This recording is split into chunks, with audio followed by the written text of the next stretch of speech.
Lecture 10. Audit Process.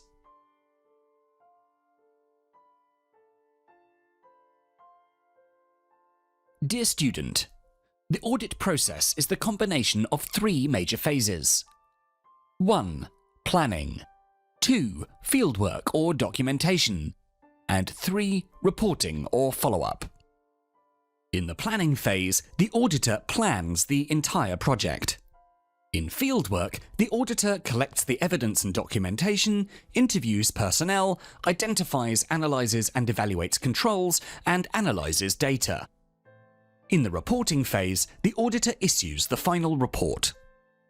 The details of the procedure are described later in this course.